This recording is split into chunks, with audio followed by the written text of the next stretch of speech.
Ìbànújẹ́ ó sorí àgbàkodò. Kí ni mo sọ? Mo ní ìbànújẹ́ ó máa ń sọ orí àgbàkodò ni. Ẹ̀yin èèyàn mi, ẹ kú ọjọ́ mẹ́ta. Ẹ kú bí ìlú ṣe rí, especially ilẹ̀ Yorùbá. Mi ò sùn mọ́jú.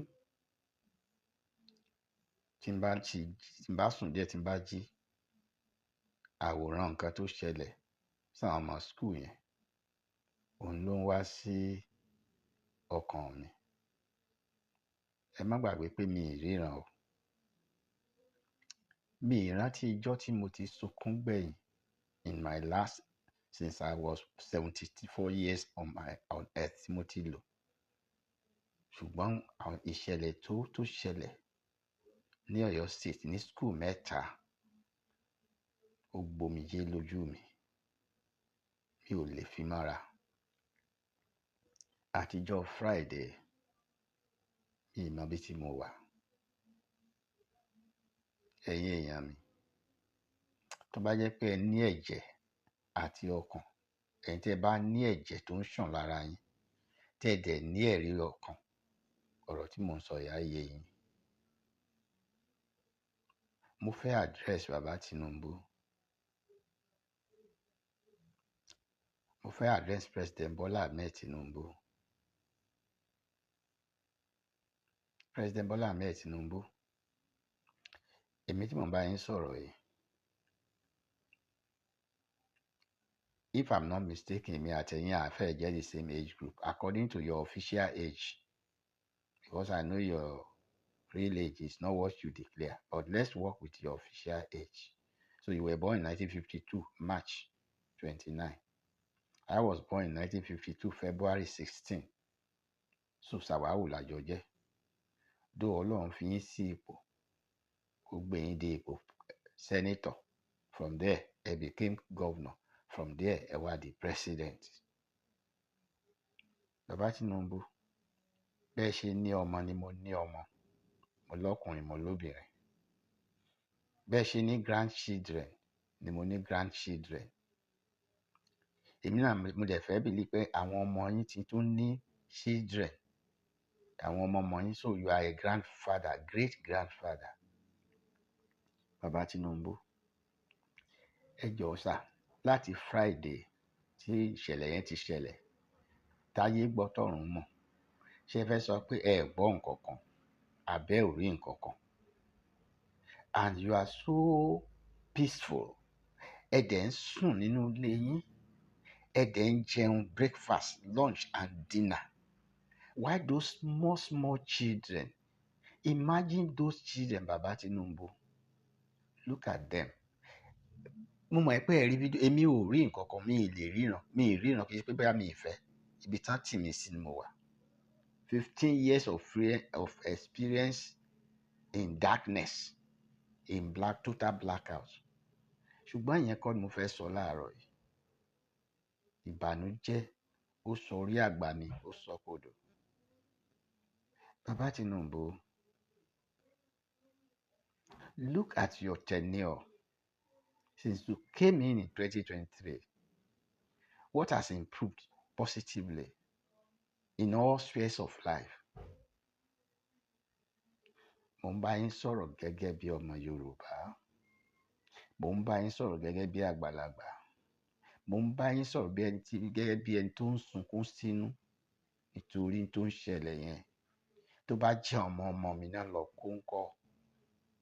Bàbá Tinubu, tó bá jẹ́ ọmọ yín ni wọ́n lọ kó ní school, tí ìkan nínú àwọn headmasters tí wọ́n gbé yẹn tó jẹ́ ìkan náà ọmọ yín, how will you feel? What will be your reaction? Since Friday, you kept mute. Gbogbo nǹkan tó kàn yín sí ni 27 primary election. Kò sí ètò kàn yín ní anything that is happening. And it's not just beginning. Kì í ṣe àkọ́kọ́ tẹ́ máa ṣe irú ẹ̀ ni. Bàbá Tinubu, ọmọ kéèké wọ́n lọ sí school, wọ́n kọ́ ọmọ school kan, nursery and primary school. Bẹ́ẹ̀ ṣe jókòó yẹn àbí ibi tẹ́ bá ti, mo pray pé audio á dọ̀dọ̀ yín. Mo dẹ̀ fẹ́ kẹ́ ẹ fọkànbalẹ̀ listen. Mi wá láti bú yín because bíbú ò ní kò so èso kankan. Mi wá láti ṣépè, but ẹ rántí pé lẹ́yìn ohun gbogbo sì kù o. Bàbá, ẹ wo ọmọ kékeré yẹn, ọmọ ọdún 2, 3, 4, wọ́n dẹ̀ kó wọn wọnú igbó lọ. President Bola Ahmed Tinubu, ọmọ ọdún 7, 8 láti Friday, ipò wo làwọn ọmọ yẹn máa wà nínú igbó yẹn? President Bola Ahmed Tinubu, are you a human being? Do you have human blood flowing in your system? Ẹ mọ̀ rí àwọn ọmọ tiyín. Wọ́n kó ọmọ ènìyàn, ọmọ Yorùbá especially ní Ọ̀yọ́ State. Wọ́n kó wọn wọnú igbó. And you cannot do anything. And you are supposed to be the commander-in-chief of the armed forces. Meanwhile, Papa Tinubu, ẹ ti gbọ́ pé ìkan nínú àwọn teachers yẹn, wọ́n gé orí ẹ̀. You had all this. Still, there's ìtara abiyamọ kò sí lára yín. Ẹ ní ìtara pé abiyamọ, ẹ tí wọ́n gé orí ẹ̀ yẹn bàbá mi. Kì í ṣe bàbá mi náà gé orí ẹ̀, mo kàn pè yín bàbá mi ní age group ni wá. Mo fún yín respect pé torí pé ẹ jẹ́ president of Nigeria. Ẹ tán gé orí ẹ̀ yẹn, baálé ilé kan ni o. Bàbá àwọn ọmọ kan ni o. Ọmọ ẹnìkan ni o. Ó possible kó sì ní ìyá kó ní bàbá. Ẹ̀gbọ́n ẹnìkan ni ó possible kó láwọn àbúrò. Àbúrò ẹnìkan lọ̀gbẹ́ni yẹn, ó possible kó lẹ́gbọ̀n. Kì í ṣe òun nìkan náà pa o. Níjọ́ tá ń lọ sí school yẹn, wọ́n kọ́kọ́ pa ọmọkùnrin teacher kan. Ìwòye last week Thursday, àwọn yẹn ṣì wà láyé. And they are working to earn their minimum wage of 70,000. Torí ti 70,000. Wọ́n fi life wọ́n ṣe, wọ́n teach, wọ́n ṣàlẹ̀ káwọn máa jalè, káwọn máa jẹun. Àbí 70,000 kọ́ ni minimum wage tẹ approve fáwọn workers. But àwọn ẹ̀yin ń gba billions and billions and billions of naira. Àwọn National Assembly yẹn jókòó síbẹ̀, especially àwọn ọmọ Yorùbá tó wà National Assembly. Ojú gbà mí tì fún yín. Gbogbo ẹ̀yin gọ́vnà wa, ó mà ṣe o. Ó mà ṣe o. Ẹ ti gbàgbé pé ẹ ó fi bẹ̀yẹn sílẹ̀ níjọ́ kan. Àti president o, àti gọ́vnà o, àti local government chairman, àti gbogbo ẹ̀yin minister o, ẹ ti National Assembly. Àwọn tó wà ńbẹ̀ lánàá dà. Ọ̀pọ̀lọpọ̀ ti di vegetable sílẹ̀. Ọ̀pọ̀lọpọ̀ ti fi ilẹ̀ bòrà bí aṣọ. Bàbá Tinubu, ní 2021 July 1, Buhari ó kó àwọn èèyàn, ó kó àwọn military kan lọ ká Ìgbòho mọ́lé. These are no longer news. You are aware. You know about it. Even if tẹ́ bá approve ẹ̀, ṣùgbọ́n ẹ gbọ́ ohun tó ṣẹlẹ̀. It took you almost 3 years lẹ́yìn ìgbà tẹ́ dórí oyè kẹ́ tó release, kẹ́ tó declare Ìgbòho free. Ìgbòho ò pànìyàn. Ìgbòho ò jalè. Igboho was never a terrorist. Igboho was never and has never been a bandit, and he will never be one. Ọmọ ojúlówó gidi ọmọ Yorùbá ní Igboho. Igboho kì í ṣe ọ̀dàlẹ̀. Igboho ń ṣe ọ̀tá ìlú. Ṣùgbọ́n wọ́n láti plead pẹ̀lú yín. Wọ́n láti kàjọ yín kẹ́ tó sọ pé okay, máa bọ̀ nílé. Meanwhile, Gumi is there. You cannot take any prompt action against Gumi. Gumi is moving in, moving out, defending kidnappers, defending the Meetialas. Gumi ó sọ publicly pé àwọn IPOB àwọn IPOB ló ń pa àwọn security people wọ́n ṣé IPOB ló pa àwọn sójà brigadier general tí wọ́n pa ní north ní town band ṣé IPOB ló ń ṣe bandit ṣé àwọn ni terrorist. Gumi ní àyà láti máa grant interview. Nobody molested Gumi but àwọn èèyàn ìjọba yín tí ìbá ṣe pé bóyá kí la fẹ́ gbọ́ etí wo ló ń gbọ́ wípé mo wà lórí oyè ọmọ mi àbúrò mi ọmọ mi ó sì wà lẹ́yìn o lẹ́fi grudgingly reluctantly lẹ́fi grant Ìgbòho ká má sọ pé ẹnu ayé ká mẹ́nu ayé kúrò 3 years almost 3 years ìgbà wọlé grant Ìgbòho pé kó má bọ́lé I think inú ọdún yìí náà ni between the January and this time ẹ tún wo Ìgbòho sùn ẹni kan lọ fọ́ọ̀mù security inú Ìgbòho dùn kóun fẹ́ protect ilẹ̀ bàbá òun ó dìde ó lọ káàkiri ó dúpẹ́ ó tún kò síbi tí ò lọ tí ò yìnyín tí ò dúpẹ́ lọ́wọ́ yín ṣùgbọ́n ìyẹn ò tẹ́ yín lọ́rùn I'm sure till today ẹ tí fún ní approval in fact mo mọ̀ pé àwọn tó ń command yín wọ́n wà ń bẹ̀ people like Satan of Sokoto á ti fún yín ní kìlọ̀ pé kí lẹ fẹ́ ṣe ẹ fẹ́ gbé security ilẹ̀ Yorùbá fún Ìgbòho ẹ gbọ́dọ̀ dáwọ́ or else you will lose that 2027 nǹkan tó ká yín lọ́wọ́ kò nìyẹn àbí bẹ́ẹ̀ kọ́ ẹ̀rí ọkàn yín á máa jẹ yín mo ṣe ń sọ ẹ̀ gómìnà á pẹ̀lú àwọn tó máa sọ fún yín pé Bọ́lá Ahmed Tinubu má dán wò rántí pé àwa Fúlàní la ní Nàìjíríà àìmọye ìgbàlẹ̀ ẹ̀yìn gan ti declare pé Nàìjíríà is indissolvable pé Nàìjíríà ò gbọ́dọ̀ pín a gbọ́dọ̀ remain one by fire by force àṣẹ àwọn Fúlàní lẹ̀ ń carry out. Bàbá Tinubu ìgbà tẹ́ ń bọ̀ tẹ́ mẹ́pọ̀ ọ̀pọ̀lọpọ̀ ọmọ Yorùbá ni ò ní gbẹ́kẹ̀lé inú yín wọ́n ní kò sí ní tẹ́ máa ṣe fún wa ẹ̀yin àwọn Fúlàní lẹ máa gbèsè and you are acting the script of the Fulanis kò ní káyẹ̀ máa fọ̀rọ̀ pamọ́ sẹ́nu sábẹ́ aránṣọ ní yìí tẹ́ fẹ́ ṣe 27 a tún gbìyànjú a ní bàbá awo ẹ̀yin awo Òbí awo Àtíkù awo gbogbo wọn bẹ́ẹ̀ ta ni ó lè ràn wá tó lè kó wa yọ tá a lè fẹ̀yìntì tí ò ní fi ara ṣe ẹ̀gún though we have some serious complaints about your government the way you handle ìhà tẹ́ kọ sáà ọmọ Yorùbá a ní ká fẹ̀jẹ̀ sínú ká tutọ́ fún jáde ká má rò gbogbo nǹkan yẹn ká support yín ká rally round kò síbi tí Ìgbòho lọ tí ò pariwo yín síbẹ̀ ẹ ní ẹ̀yọ́nú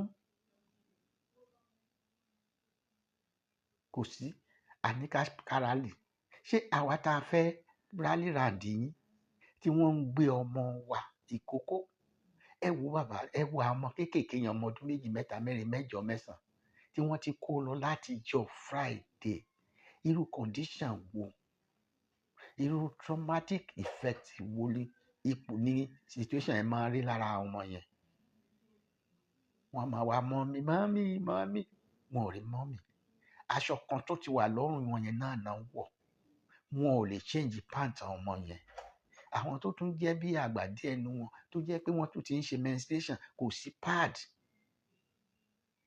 aṣọ kan ló wà lọ́rùn wọn láti jà àrùn bàbá Tinubu ẹ̀yin dẹ̀ ń change àwọn ọmọ yín wọ́n ń yí nínú ọlá nínú ọlà tó bá jọ ọmọ yín ni wọ́n kó tádẹ̀ gbé ìyàwó yín Olúrẹ̀mí Tinubu tí wọ́n gbé bóyá òun ni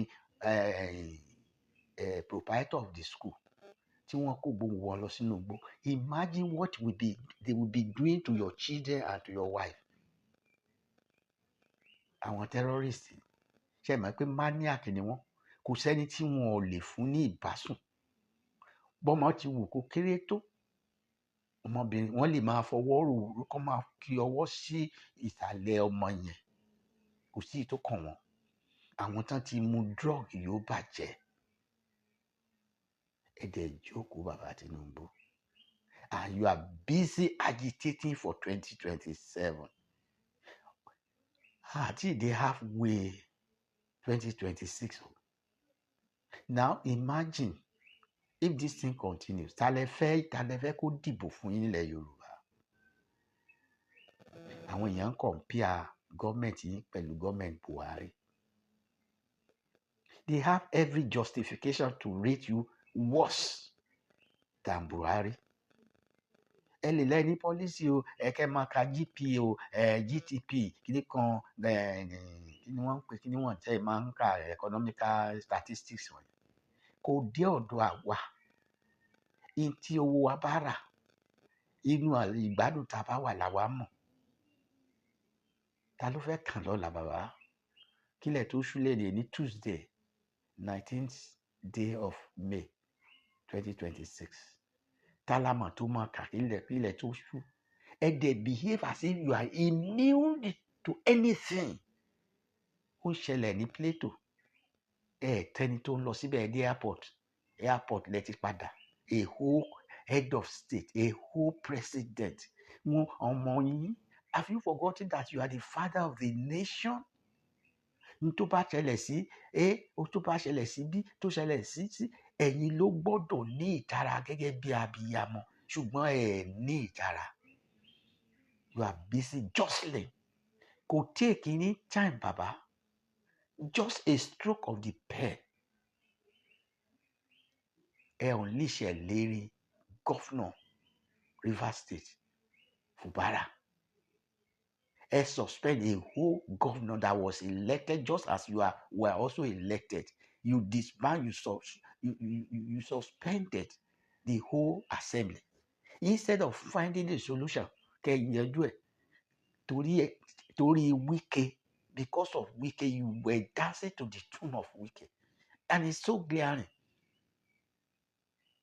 Àwọn judiciary wọ́n wà lẹ́yìn National Assembly wọ́n wà lẹ́yìn Wike, ẹ wà lẹ́yìn Wike, òun náà sọ ẹ ń support ẹ, ó ń ṣe iṣẹ́ ó ń ṣe àwọn iṣẹ́ ìbàjẹ́, ẹ dẹ̀ rò pé ó ń gbé orúkọ yín ga.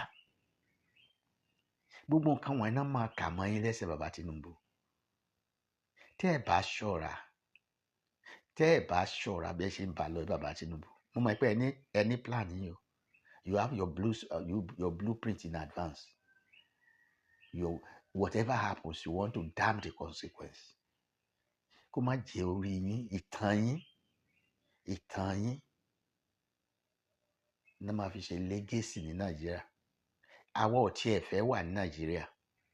Tó bá ṣàsìkò yín náà máa dàrú kí gbogbo ẹ̀ kó fọ́ lójú, because a lè wà nílé.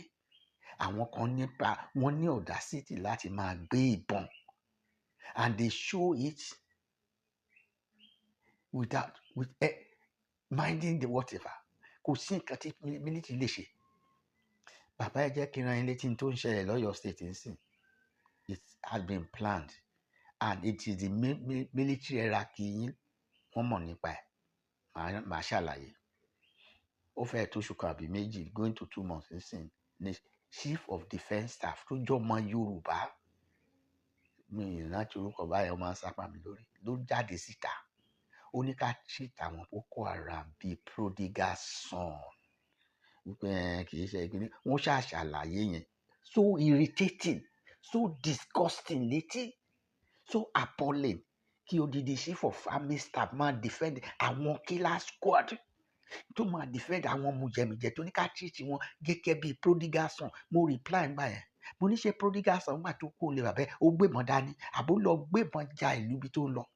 Ó kó wọn, ó bẹ̀ sí pa wọ́n dànù ní orúkọ kí náà ti ń pè, orúkọ Jésù Kristi. Ó dẹ̀ pa àwọn èèyàn lọ. Is that a good example? Ẹ wá dúró bẹ̀, bàbá yẹn sọ yẹn, you as the president, ẹ rí kankan sọ sí.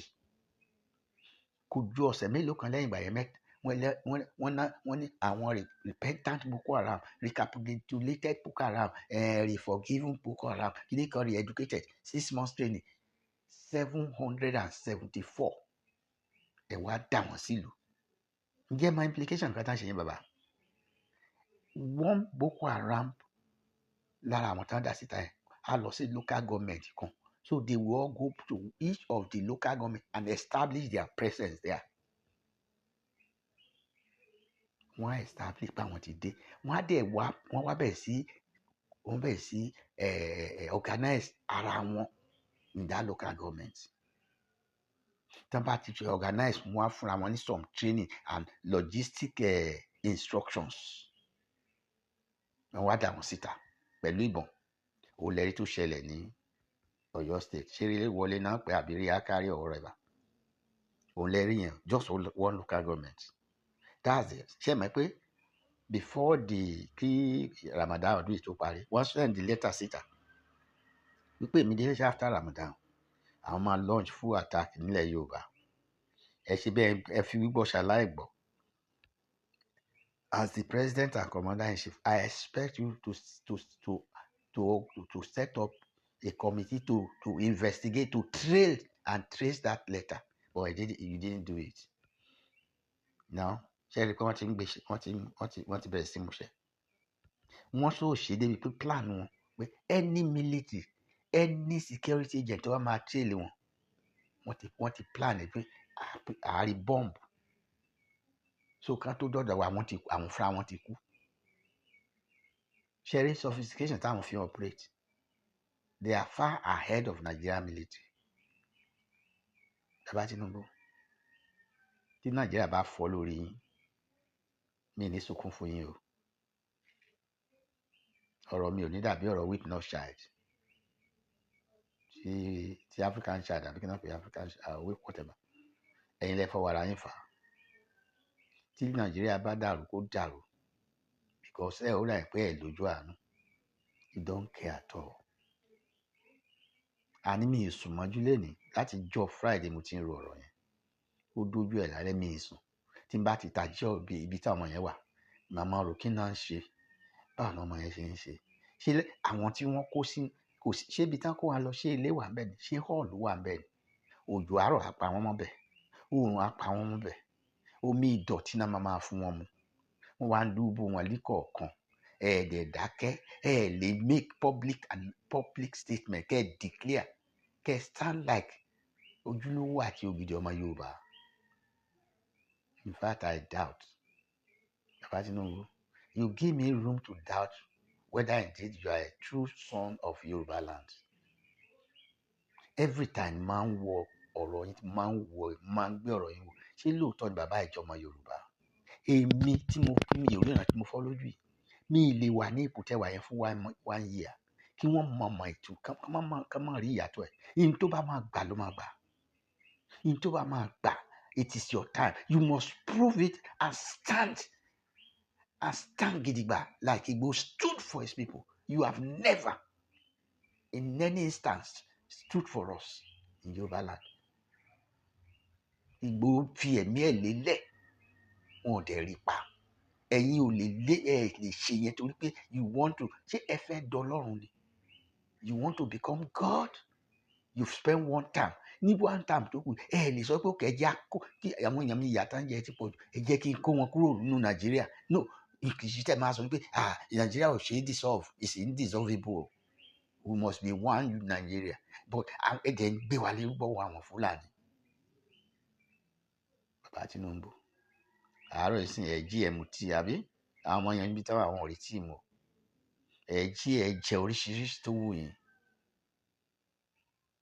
aṣọ tó wù yín lẹ máa wọ̀, bàtà tó wù yín lẹ máa wọ̀. àwọn ọmọ yẹn aṣọ kan ló wà lọ́rùn wọn láti jọ Friday. èmi ìgàn bí tán ti ń kó wọn lọ́nu igbó, bàtà ti yọ dànù. so a máa fi ẹsẹ̀ gún ìṣó àwọn ẹ̀gún àwọn ọmọ tẹ́sẹ̀ ò tí ì gbó. Bàbá Tinubu, Ọlọ́run ń wò yín o, Elédùmarè ń wò yín o. He's looking at all of us. ọ̀rọ̀ mi ní jù báyìí lọ láàárọ̀ yìí.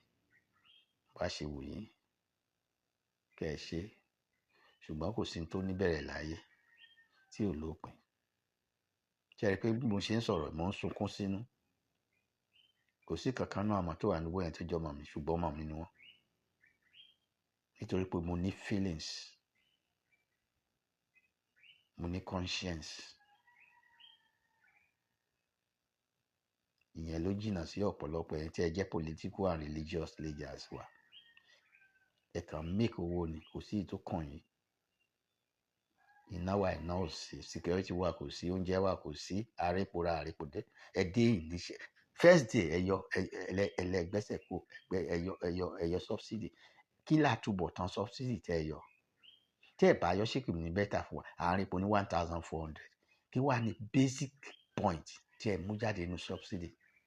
Ẹ gbé owó náírà láti 200 and something free. Ẹ gbé today we are exchanging naira at 1,400. Ẹ mọ̀ pé gbogbo kíni ló máa ní effect gbogbo nǹkan tá a máa rà ni. Everything will have boomerang. This thing will have boomerang effect because ẹ̀yin ò rí epo, kì í ra oúnjẹ. Everything is free, so you don't know what it means for poor people like me. I am a blind man, 74 years old, no gratuity, no pension, no income, no allowance. We eat what we can, anything to bá wá. Ọ̀pọ̀lọpọ̀ one or two people ni ò jẹ́ kí n mọ láti fi survive. Ìgbà míì oúnjẹ ẹ̀kan lójúmọ́, ìgbà míì àti ẹ̀rí kankan jẹ. Èdè wà ń bẹ odidi ọdún mẹ́ta àrí impact yín. Àrí impact yín bàbá Tinubu. Ọ̀rọ̀ mi ò jù báyìí lọ. Ẹ̀yin èèyàn, bàbá Tinubu, ọ̀rọ̀ mi, wọ́n ní ìwọ̀nba ọ̀rọ̀ là ń sọ fọ́mọlúwàbí. Tó bá dénú ẹ̀, á dòdìndì. I hope you are ọmọlúwàbí. Ẹ má ṣe pé ẹ gbọ́ o. Gbogbo nǹkan tó ń ṣẹlẹ̀ ẹ̀ ń gbọ́ ẹ̀ rìn, but ẹ pretend as if you don't hear.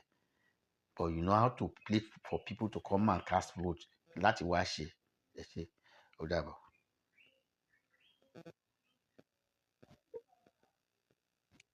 Stop button.